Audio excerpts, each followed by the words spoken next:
Sir ये क्या मतलब अभी अभी मैंने देखा है यहाँ पे कि आम जनता आके यहाँ पे आपसे बता रही है, अपनी प्रॉब्लम्स बता रही है, और यहाँ पे वीडियो कॉल भी चल रहा है, तो ये थोड़ा कुछ अलग अभी तक हमें देखने को मिला है, तो इसके बारे में थोड़ा आप बताएं क्या है। देखिए, इसमें ऑनलाइन जन सुनवाई की प्रक्रिया हम लोगों ने जून माह में स्टार्ट की थी यहाँ।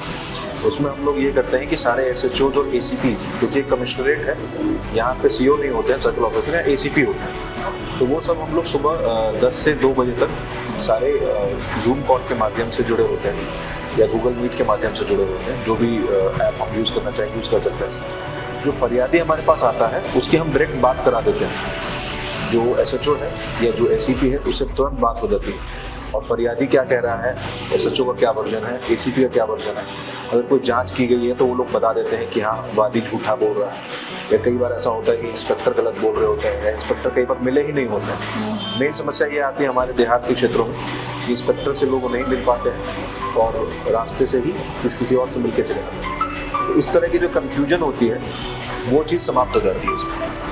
तो ऑनलाइन जन सुनवाई इसका नाम रखा है हमने, और इसका बड़ा अच्छा रिस्पांस मिला है लोगों की तरफ से हमें। अभी हम लोगों ने आगरा में इसको स्टार्ट किया है। सबसे पहले हमने वेस्ट एरिया में किया था, DCP वेस्ट होमन, और CP सर ने आदेशित किया था कि पूरे आगरा कमिश्नरेट में इसको लागू किया जाए। और फिलहाल ये सुचारू रूप से चल रही है। अभी ये 2-3 महीने से बहुत अच्छे से चल रही है और काफ़ी अच्छा रिस्पांस मिला है इसमें, जनता का भी और बाकी जितने भी स्टेक होल्डर्स हैं सबका अच्छा रिस्पांस मिला है। IPS सोनम कुमार का नाम किसने रखा? सोनम कुमार, लोगों के जहन में आता है कि सोनम कुमार, सोनम देखिए ये जो वर्ड है ना सर, बिल्कुल लोगों को बहुत कंफ्यूज कर जाता है। मैं कई लोगों से जब बात होती थी, सोनम सर देखिए ये नाम जो है मेरे दादी ने रखा था। तो जब मैं छोटा था लगभग, तो GSRI में रहता था दिल्ली में, IT दिल्ली के पास, तो वहाँ हमारी कॉलोनी में किसी लड़के का नाम सोनम था। तो उसको नाम बहुत पसंद है मेरी दादी को, तो उन्होंने ये नाम रख दिया हमारा, और फिर वही कंटिन्यू रखा हमने। और जब UPSC की भी तैयारी कर रहे थे तो हमें पता था कि ये क्वेश्चन जरूर पूछा जाएगा, और UPSC बोर्ड में पूछा भी गया था क्वेश्चन, और हमने जवाब तैयार करके रखा हुआ था, तो सही जवाब दे दिया था हमने। बेसिकली सोनम जो प्रथम दलाई लामा थे उनका नाम था, सोनम ग्यात्सो, जो तिब्बत में दलाई लामा थे, सबसे पहले दलाई लामा का नाम था। तो ये नाम वहीं से आया है, और फाइनली अब भारत में ये अलग अलग लोग मुझे अलग अलग तरीके से रख रहे हैं, पर origin of the name is from that, from Buddhist tradition. Delhi से सफ़र शुरुआत हुई, हैदराबाद तक पहुँचे, संत कबीर नगर, गोरखपुर, अब फिलहाल आगरा। कैसा रहा सफ़र अब तक का? देखिए बहुत ही डायनेमिक सफ़र रहा। एक IPS की जो लाइफ है उसके बारे में ये कहूँगा कि बहुत ही सेटिस्फाइंग होती है, क्योंकि प्रतिदिन आप किसी न किसी की मदद कर रहे हो, तो बहुत ही अच्छा रहता है। अलग अलग तरह की समस्याएं आप देखते हैं, समाज को समझने का प्रयत्न करते हैं, समाज के लोगों में क्या चल रहा है उसकी आपको जानकारी रहती है, और लोगों की मदद कर पाते हैं। कई बार आप लोगों से बात करके उनकी समस्या का समाधान कर देते हैं, तो ये बहुत ही अच्छा सफ़र रहा। IPS सोनम कुमार एक स्पेशलिस्ट कहे जाते हैं, ऐप मास्टर। आपने कई ऐपों की लॉन्चिंग की है, इससे पहले भी की है, फिलहाल अभी आपने आगरा में अपना पूरा वो दिया है। ऐसा कैसे आता है ये सारा दिमाग में? देखिए ऐप वाली जो चीज़ है वो बेसिकली हमारा जो मेन फोकस होता है वो बेसिक पुलिसिंग पर ही होता है। तो सारे जो काम होते हैं पुलिस के वो हम कर रहे होते हैं, पर काम को करते वक्त कुछ समस्या अगर आती है तो लोगों से बात करके, निचले स्तर के जैसे पुलिस कांस्टेबल से बात करके, दरोगाओं से बात करके, इंस्पेक्टर से बात करके, और जनता के लोग आते हैं, वकील आते हैं, पत्रकार आते हैं, इन सब से बात करके हमें अगर ऐसा लगता है कि एक सिस्टम डेवलप करके इसको हम बेहतर तरीके से कर सकते हैं। तो ऐप तो एक ही चीज़ है, बाकी सभी चीज़ों में भी हमारा फोकस रहता है, हम सभी चीज़ें करते हैं, पर डेफिनेटली क्योंकि नई चीज़ होती है तो लोगों को दिखती ज़्यादा है ये ऐप डेवलप हुआ है, पर वो काम पहले भी हो रहा होता है, ऐसा नहीं है कि वैसे नहीं होता, बस तरीका उसका अलग होता है। तो उस तरीके को कैसे इम्प्रूव करें, कैसे, क्योंकि जैसे जैसे समय बढ़ रहा है, टेक्नोलॉजी आ रही है, लोगों के पास समय भी कम ना होगा। पहले लंबे गाने हो रहे थे 6, 7, 8 मिनट के, आजकल लोग 3 मिनट के गाने सुनते हैं। पहले लोग वीडियो देखते थे, आजकल रील्स देखते हैं, तो लोगों का अटेंशन स्पैन कम हो रहा है। तो बदलते हुए सामाजिक परिवेश के साथ किस तरह से हम पुलिसिंग को चेंज करें, यही हमारा प्रयत्न रहता है।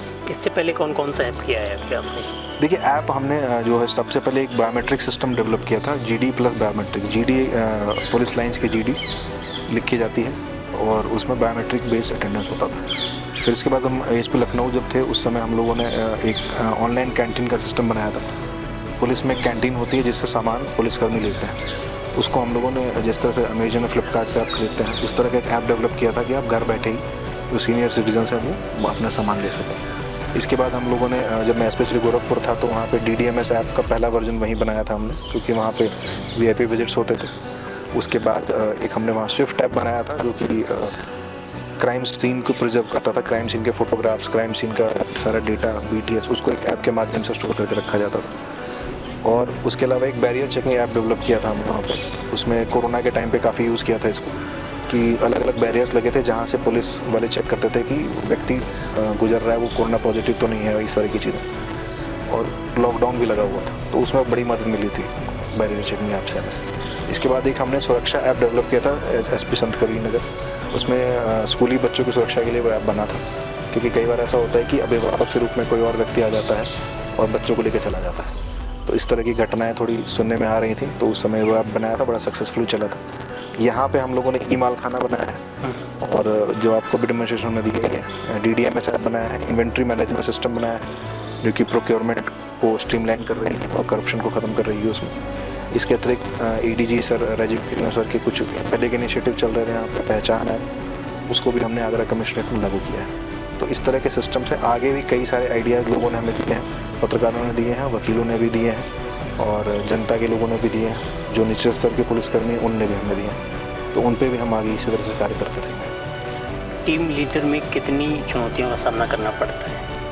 देखिए, टीम लीडर जो होता है वो पंचिंग बैग की तरह होता है और उसको उसी तरह से रहना पड़ता है। जो भी समस्याएं हैं, जो भी अधीनस्थों की समस्याएं हैं, जो जनता की समस्याएं हैं, जो जितने भी चुने हुए जनप्रतिनिधि हैं, उन सबसे बातें करनी होती हैं, उन सब की आपस में किस तरह से सामंजस्य हो वो देखना पड़ता है और सारी चीज़ें नियमानुसार हों ये देखना पड़ता है। तो as the team, police team का जो लीडर है वो हमेशा नीचे वालों को प्रोटेक्ट करने की कोशिश करता है, पर अगर नीचे वाला कुछ ज़्यादा ही गलत कर रहा है या नियमानुसार कार्य नहीं कर रहा है तो उसे दंडित भी करना पड़ता है। तो एक बैलेंस बना के चलना पड़ता है। एक सवाल है सर, आपने एक पोस्ट की थी 12 दिसंबर 2019 में, उसमें आपने एक व्यक्ति के साथ एक फ़ोटो डाली थी, उसमें आपने लिखा था तालिस्मैन गांधी जी, ऐसे कुछ लिखा, याद है? नहीं, याद तो नहीं है। वो मैं आपको पोस्ट अभी दिखा देता हूँ। उसका लिखने का मतलब क्या था? गांधी जी तालिस्मैन, किसी बुजुर्ग के साथ आपकी फ़ोटो है वो?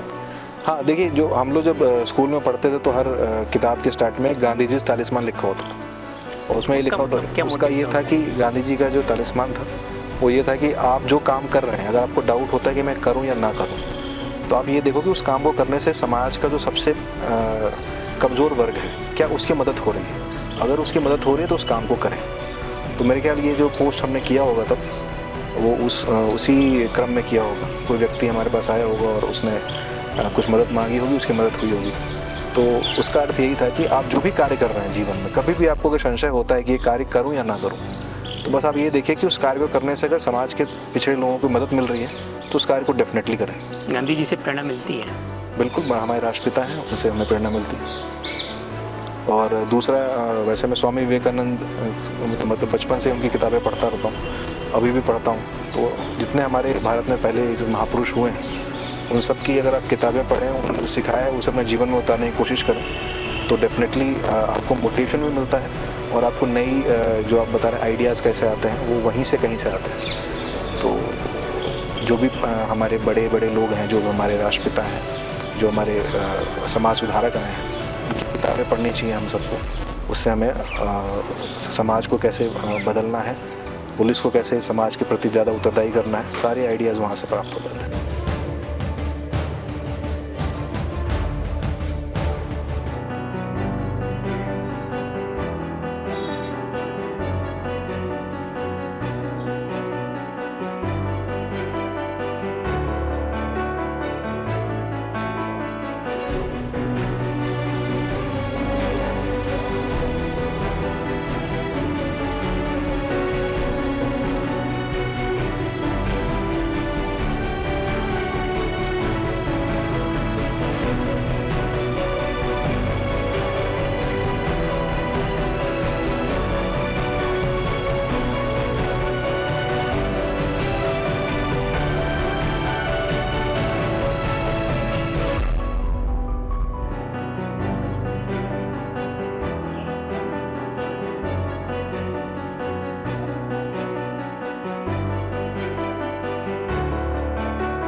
सर मेरा फर्स्ट क्वेश्चन ये है कि आपने पहले इंजीनियरिंग चूज़ करी थी और अब आप आईपीएस के इस मुकाम पर हैं, तो सर ये बदलाव क्यों? इंजीनियरिंग क्या पसंद नहीं आई या फिर आईपीएस से ज़्यादा प्यार हो गया? नहीं, देखिए इनिशियली जब हम लोग कॉलेज में थे तो मेरा इंटरेस्ट हमेशा से इलेक्ट्रॉनिक्स और कम्युनिकेशन में रहा था, और मैं जब कॉलेज में था तो कंप्यूटर साइंस में भी मेरा इंटरेस्ट रहता था। तो उस फील्ड में मैंने काम किया था। I was a VLSI engineer. हम लोग प्रोसेसर्स और चिप्स डिज़ाइन करते थे, जैसे ड्राइवरलेस कार वगैरह के चिप हमने डिज़ाइन किए थे। पर ये था कि टेक्नोलॉजी का जो यूज़ है वो आम जनता तक नहीं पहुंच रहा था। तो ये जो फीलिंग थी कि हमारी कंट्री के लोगों के पास ये हम लोगों के लिए कुछ करें, उस वजह से हम इसमें आए थे, सिविल सर्विस। फिर पुलिस में आने के बाद थैंकफुली बड़ा अच्छा इन्वायरमेंट मिला हमें, तो हम उसी सिस्टम को कोशिश करते रहते हैं कि पुलिस प्रोसेस री इंजीनियरिंग हम लोग करते रहें ताकि जनता को ज़्यादा से ज़्यादा फ़ायदा मिले। तो जो इम्पैक्ट ऑफ योर वर्क है that is more in civil services as compare to engineering. अच्छा, इसलिए इसमें आया। सर मैं आपके साथ कल से मैं आपको देख रही हूँ, नोटिस किया है मैंने, आपका बहुत सरल स्वभाव है। मैंने जनता का जब सुनवाई हो रही थी जनता की, तब भी मैंने देखा कि मतलब बहुत ही सॉफ्टली चीज़ों को हैंडल कर रहे थे। तो इस मतलब वर्दी पहनना बहुत बड़ी जिम्मेदारी हो जाती है आपके ऊपर। पूरा कितनी जिम्मेदारियां हैं आगरा पुलिस की, तो इसमें आप इतना सरल स्वभाव कैसे दिखाते हैं? मतलब इतना पेशेंसफुली लोगों को हैंडल करना, कैसे ये सारी चीज़ें हैंडल हो पाती हैं? नहीं, देखिए पुलिस की जो सबसे बड़ी क्वालिटी है वो पेशेंस ही है। ये हम लोगों की जो ट्रेनिंग होती है SVP NPA में हैदराबाद में, उसमें वही कहता है कि वो पुलिसमैन नहीं है जो टेम्पर लूज़ करता है। तो वो सबसे पहली ट्रेनिंग हमें इसी चीज़ की दी जाती थी कि आप टफ से टफ सिचुएशन में हो, आपके सामने हज़ारों की भीड़ खड़ी हो, पत्थर लेके खड़ी हो, और फिर भी आप उनसे बात करके उनको हैंडल करें। तो वो क्योंकि हम यहाँ पे आए उत्तर प्रदेश पुलिस में, लॉ एंड ऑर्डर की कई सिचुएशंस मैंने स्वयं भी देखे, और हमने ये महसूस किया कि अगर आप लोगों से प्यार से बात करेंगे तो हमेशा प्रॉब्लम सॉल्व होती है। अभी तक ऐसी कोई घटना हुई है जो बहुत ज़्यादा मतलब सेंसिटिव हो जाए चीज़ों को लेके, वो भी बाहर से या फिर बाहर कंट्री से या फिर बाहर स्टेट से लोग आते हैं जब उसमें? बिल्कुल, देखिए हमारे लिए सब लोग बराबर हैं। हमारी खुद की कंट्री के लोगों, बाहर के लोगों, सब हमारे लिए बराबर हैं। सबको हम एज अ टूरिस्ट ट्रीट करते हैं और उनकी हेल्प करते हैं। एक दो इंसिडेंट छोटे मोटे हुए हैं ऐसे, बट उसको तुरंत हम लोगों ने उस पर कार्रवाई की है, उस पर मुकदमा भी पंजीकृत किया गया है, और जिन्होंने बदमाशी की थी उन्हें जेल भी भेजा गया। तो because we are taking strict action, इस तरह की घटनाएं नहीं होती हैं, कम ही होती हैं। और सर साइबर क्राइम भी बहुत इस टाइम मतलब ओवरऑल हर जगह ही फैली हुई है। तो इसमें आप सोशल मीडिया पे भी कितने एक्टिव है, फेसबुक, ट्विटर जैसी चीज़ों पे? क्योंकि इससे भी बहुत सारा क्रिमिनल्स पकड़े भी जाते हैं और क्राइम होते भी हैं इससे। तो ये इससे बिल्कुल, देखिए इसमें क्या है, यूपी पुलिस में एक मीडिया सेल की व्यवस्था है। तो आप लोगों का इंटरेक्शन भी हुआ है उनसे। 3-4 लोग मीडिया सेल के होते हैं, वो हमेशा नज़र रखते हैं कि फेसबुक पे क्या हो रहा है, ट्विटर पे क्या हो रहा है। और हमारा खुद का ऑफिशियल हैंडल भी है, हम इंस्टाग्राम पे भी हैं, फेसबुक पे भी हैं, को ऐप पे भी हैं, हम सभी उस पे हैं, ट्विटर पे भी हैं। तो पुलिस का कुछ भी इंसिडेंट में क्या होता है, कई बार रूमर्स फैलाए जाते हैं, तो उसका तुरंत हम लोग खंडन करते हैं। तो जो पुलिस का वर्जन है वो हम लोग तुरंत ट्विटर के माध्यम से लोगों को बताते हैं, और बाइट रिकॉर्ड करके भी हम डालते हैं। तो उससे ये पता चलता है कि एक्चुअली ये हुआ था, और गलत सूचना ना फैलाई जाए। तो इस तरह से हम लोग इस तरह की जो कंटेन करते हैं। जहाँ तक साइबर क्राइम की बात है, हर थाने पे साइबर हेल्प डेस्क बनाया हुआ है, साइबर सेल बना हुआ है, और अगर कोई ट्विटर से या फेसबुक से किसी से भी करता है तो IPDR एनालिसिस होती है, IP एड्रेस की एनालिसिस की जाती है, तो उससे हम उनको रिजॉल्व भी करते हैं। तो साइबर क्राइम पे फोकस किया जा रहा है और इनके मामलों को सुलझाया भी जा रहा है। मतलब मामले सुलझ रहे हैं, मतलब रिजल्ट पॉजिटिव आ रहा है? रिजल्ट आ रहा है। जैसे कई बार लोगों के पैसे चले जाते हैं। आजकल AI का भी बहुत बढ़ गया है, मतलब आर्टिफिशियल इंटेलिजेंस की मदद से लोग वॉइस और वीडियो भी रेप्लिकेट कर ले रहे हैं, लोगों को फ़ोन कर देते हैं, उनको ऐसा लगता है कि उनके परिवार का कोई व्यक्ति फ़ोन कर रहे हैं। तो उनमें भी समझाया जाता है कि आपके पास जो नंबर है उससे आप क्रॉस चेक कर लें, और ऐसा जो होता है उसको भी हम लोग ट्रैकिंग कर रहे हैं। और इसके लिए जो नए टूल्स की आवश्यकता है वो भी हम लोग परचेज़ कर रहे हैं, और इन हाउस हमारी टीम भी बड़ी स्ट्रॉन्ग है। हमारी टीम डेवलप भी कर रही है टूल्स जो इस तरह के प्रॉब्लम्स को सॉल्व करती है। सर रैपिड फायर है, आपको मैं एक क्वेश्चन पूछूंगी, एक वर्ड में रिप्लाई करना है उसका। ओके। अभी तक के IPS जर्नी में आपने कभी एनकाउंटर किया है? नहीं, अभी मैंने स्वयं कभी एनकाउंटर नहीं किया। आपके संघर्षशील जीवन में आपका सबसे करीबी कौन है? Excuse me? आपके संघर्षशील जीवन में अभी तक के संघर्षशील जीवन मतलब अभी तक के स्ट्रगल, जितनी बड़ी स्ट्रगल्स आपने देखे हैं या फिर आईपीएस के मुकाम पे पहुंचे हैं, इसमें आप सबसे करीबी आपका कौन है? My mother. मम्मी। अच्छा सर, वैसे अगर आपको एक चॉइस दिया जाए, इंजीनियरिंग या फिर आईपीएस, तो आप दोनों में से किसको चूज़ करेंगे? मैं दोनों को चूज़ करूंगा क्योंकि मैंने दोनों चूज़ भी किया है। पहले मैंने एज ए इंजीनियर भी काम किया है, बाद में एज ए आईपीएस भी कर रहा हूँ। अगर आप पर कोई फिल्म डेब्यू कर होती है तो आप किस एक्टर को देखना चाहोगे अपने रूप में कि हाँ वो मतलब पुलिस की वर्दी में दिखे? आमिर खान। आमिर खान। अच्छा, आप मतलब आईपीएस इस मुकाम पे तो आप पहुँचे गए कि आप एक आईपीएस की जिम्मेदारी निभा रहे हैं, और कोई ऐसा है सपना है जो पूरा करना है अभी? बिल्कुल, देखिए सपने हम सबके पास होते हैं और हमेशा होने भी चाहिए, क्योंकि बिना सपनों के इंसान है नहीं। तो आगे अभी हमारा जो फोकस है वो, जैसे हमने बताया कि हम लोग प्रोसेसेस इम्प्रूव कर रहे हैं, तो डेफिनेटली मैं ये चाहूँगा कि जो भी सिस्टम्स हमारे हैं उनको इम्प्रूव किया जाए। जनता को बदलते हुए समय के साथ जो बदलाव चाहिए पुलिस में वो होता रहे, पुलिस की रिस्पॉन्सिवनेस बढ़ती जाए, पुलिस सोशल मीडिया पे भी एक्टिव रहे, लोगों की समस्याओं का त्वरित निदान हो। तो इन चीज़ों को ही हम इम्प्रूव करें, ताकि आज से 5-10 साल बाद जब हम पीछे मुड़ के देखें तो जो हमारे साथी हैं, जो हमारे साथ काम किया है, उन सबको लेके हम सब ने मिलके ये सिस्टम में चेंज लाए, तो उसी पे हमारा फोकस रहेगा। सर, आपके हिसाब से अभी तक का सबसे कठिन अपराध कौन सा है जो हमने देखा है अपराध में? यहाँ का नहीं है वो, गोरखपुर में एक घटना हुई थी। मैं एसपी सिटी गोरखपुर रहा था, वहाँ पे एक लूट की घटना हुई थी। तो उसमें पंजाब के कुछ क्रिमिनल्स थे, उसमें हम लोगों ने लगभग 1000 से भी ज़्यादा सीसीटीवी कैमरे देखे थे और उसे वर्कआउट किया था। वो बहुत ही मतलब अहम था। एक कैमरे के कोने में एक छोटा सा हमें दिखा था और उससे पूरा मामला खुला था। फिर पंजाब से टीम पकड़ के लाई थी लोग, तो वो बहुत ही अच्छा केस था वो। अभी हम मौजूद हैं फतेहपुर सिटी में और हमारे साथ विपिन सर मौजूद है। चलिए उनसे कुछ बात जानते हैं और जानते हैं कि इस थाने का जितना भी रेनोवेशन है या फिर जितना भी सब कुछ हैंडलिंग है वो सर कैसे करते हैं? फतेहपुर में किस क्राइम है, क्राइम रिपोर्ट होता है और यहाँ पे टूरिज्म भी होता है, तो इसमें इन सारी चीज़ों का कैसे है? यहाँ पे पर्यटक बहुत आते हैं, देश विदेश के मौका आते हैं, विदेश से भी आते हैं। उसके लिए ASI विभाग का प्रयास के गार्ड्स अपने पुलिस को लगाते हैं, गाइड को बनाते हैं। यहाँ प्रॉब्लम में उनके लिए समझता है कि आते हैं तो जो अवैध गाइड लगता जल्दी इसकी जब भी हमें इस तरह की शिकायत मिलती है तो हम उनके खिलाफ कार्रवाई करते हैं। एक तो ये अपराध, दूसरा यहाँ आपकी राजस्थान से ये इस थाना क्षेत्र से सुना जिला राजस्थान का जो हमारा बॉर्डर होता है वहाँ से भी काफ़ी कुछ हमें प्रॉब्लम कर रहा है। लेकिन हमारी बॉर्डर पर चौकी 14 की थाने की चौकी है, वहाँ पे हमारे पोस्ट बनाई है।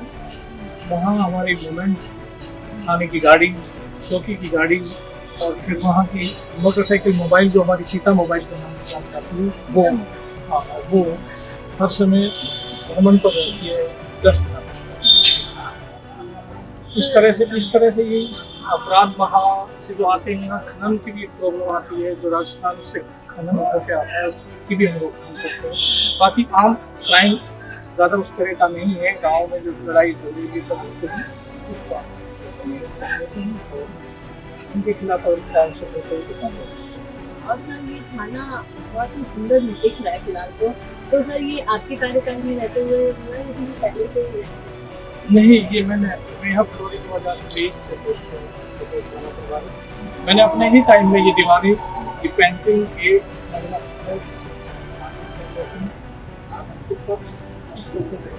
कराया ताकि यहाँ दीवारों पे पेंटिंग कराने का मकसद मेरा था। यहाँ जो शिकायत करता है जो पीड़ित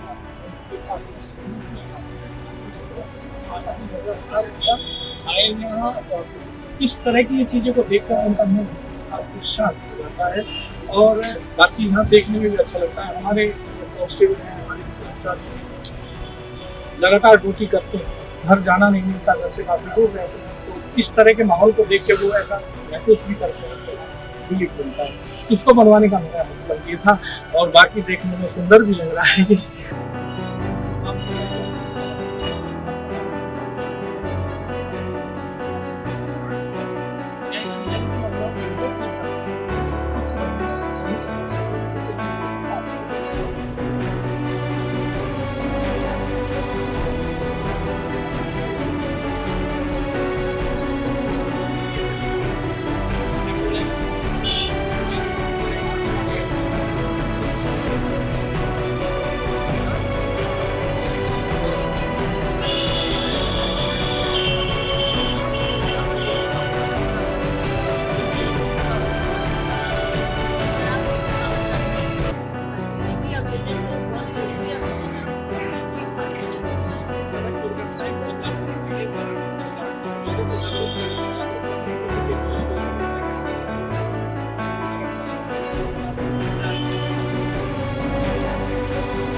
लास्ट पानी के पास देखने की दीवार पे जाओ।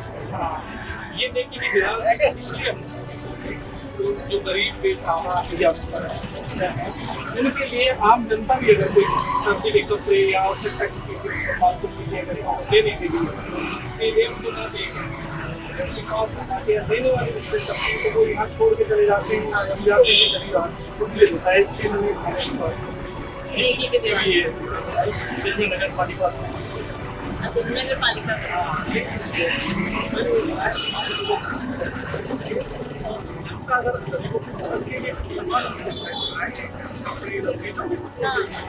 वो यहाँ